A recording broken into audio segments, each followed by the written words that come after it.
The word revolution has taken on many, many meanings. But the word revolution has as its root a word revolve. And anything that revolves is that which turns. And anything that turns is that which changes. The earth makes a revolution. And that revolution that the earth makes means that the earth is turning on its axis and revolving around the sun. Consequently, we are getting changes in the earth, and those changes give us our seasons: spring, summer, fall, and winter. When human beings desire to move forward, they desire change. The nature in which Almighty God created life is that every living thing must evolve, and all evolution is change. When there is a force that refuses to permit the human spirit to grow, to evolve toward its eventual perfection, then that force that refuses to permit growth through orderly change is counter-revolutionary. It is against the revolution or the constant movement in nature toward perfection. Then that force, whether it is governmental, religious, educational, political, or social, then becomes a barrier to the people's growth. When there is a barrier to the people's growth, then the nature of God and the nature in which He creates men and women produces in the human being a revulsion against that order that will not permit change. That revulsion, that anger, that frustration then begins to take many different forms. Sometimes it's an orderly protest against that which will not permit the human spirit to grow, to change toward its eventual perfection. Sometimes that protest is in words, sometimes it is in demonstration. If, however, those in positions of authority and power will not yield to the progressive forces that want meaningful change, then that spirit in the people intensifies, and in that intensification of the spirit, that spirit guides the people to another form of protest, which becomes armed struggle. Armed struggle takes place when regimes that are oppressive refuse to give way to the legitimate desires of the people for progressive change toward that which will give them eventual perfection. We live at a time when the world of oppression is on its way out. We live at a time, beloved brothers and sisters, when oppression has reached the point where the human spirit is not able to tolerate it any longer. And there is a worldwide revolutionary movement taking place. When you get angry, what are you angry about? You get angry over someone mistreating you. When someone mistreats you, your anger takes a form. Maybe you will react against that individual. And depending upon the nature and degree of the hurt, that is the degree of the intensity of your struggle against that person or that thing that has hurt you. Do you understand? Slavery is against the will of God. Oppression, exploitation, colonialism is against the will of God. Every man that is a slave or woman that is a slave must rise up against the slave master. And we have the divine duty to struggle hard against such person that we disapprove. When England, France, and America, particularly England and America, decided to take land from the Palestinians and give it to European Jews,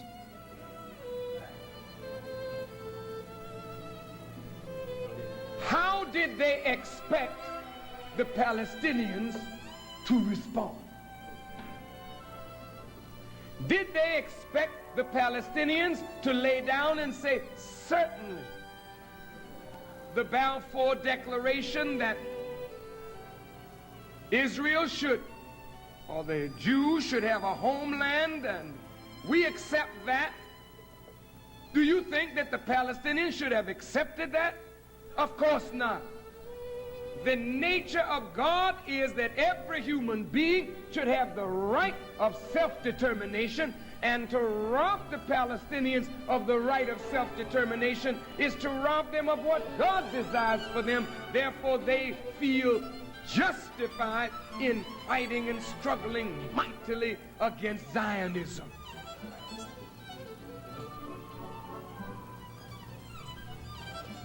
I feel that same spirit.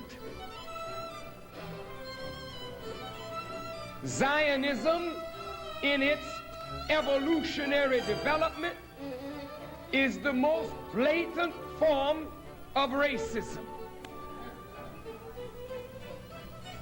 It is a cancer that is destroying Jews as well as Palestinians. For Zionism as a political philosophy is choking out the teachings of the prophets that came to Israel, so that those who claim to be Zionists could never claim to be Jews. Because if you adhere to Zionism, you've gone against the very principles upon which the Jewish faith is supposed to be based. So those who struggle against Zionism are justified. Those who struggle against imperialism are justified.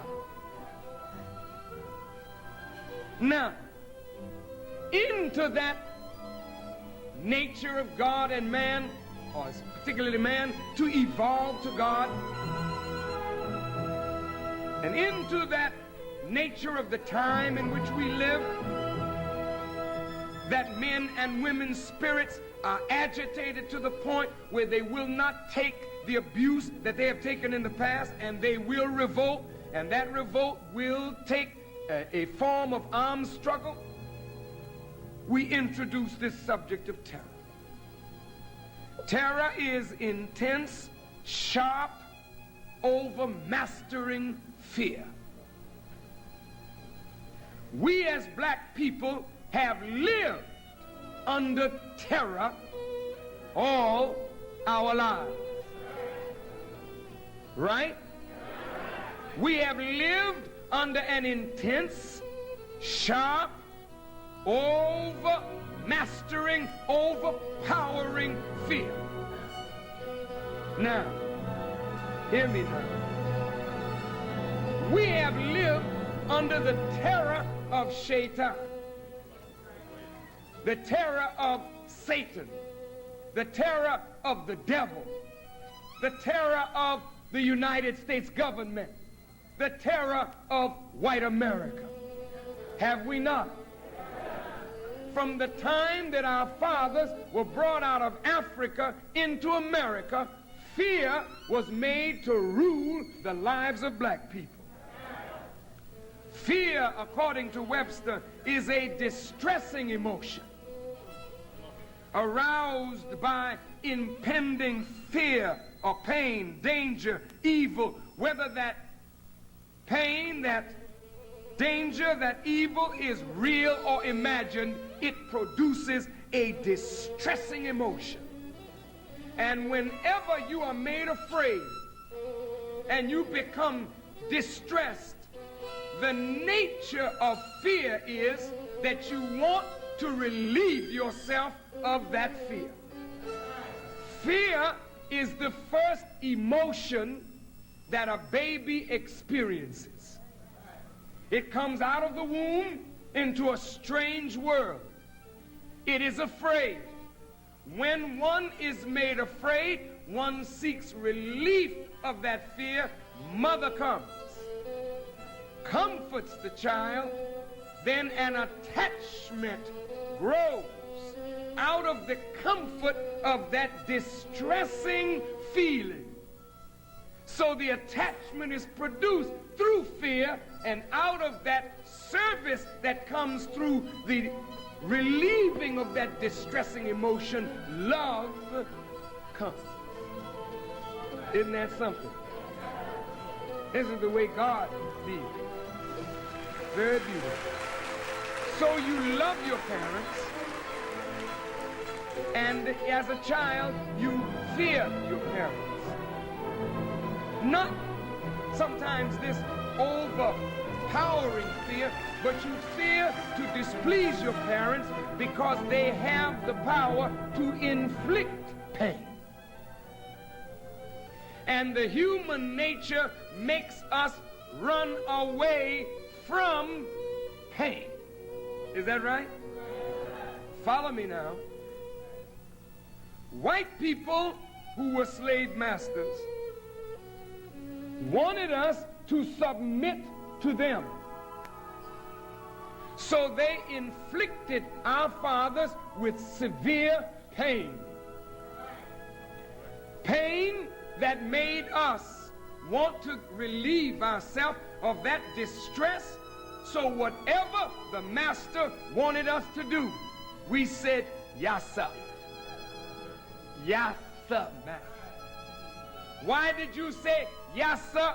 Not because you meant, yes, sir, but I want to get away from that pain. And if by saying, yes, sir, you will relieve me of this distress, then yes, sir. Now, that produced a slave and a master. A master that ruled the slave not with love, but with fear.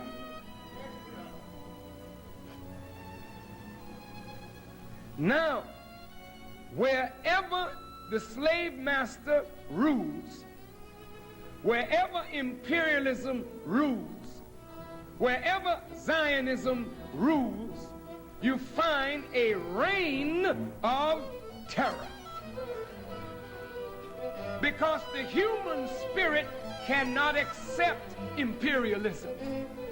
The human spirit cannot accept that kind of domination, so there's always a desire to rise up against it. But what keeps you from rising up is this distressing emotion of fear that you will be in pain. If you rise up, the master will destroy you. So this is why in every society where there has been the domination of one people by another, terror has always been used to produce submission. Do you hear what I'm saying? Whenever a person would rise up against that regime, it was the nature of the ruler to make an example of that person. How do you make an example of them? Bring them out, hang them in front of everyone, burn them at a stake, make everyone watch, cut off their hand on one side and their foot on the other, make others watch. What is this designed for? To produce the distressing emotion of fear, and that terror will produce submission, acquiescence to the reign of those, or the rule of those who are wicked. Do you understand?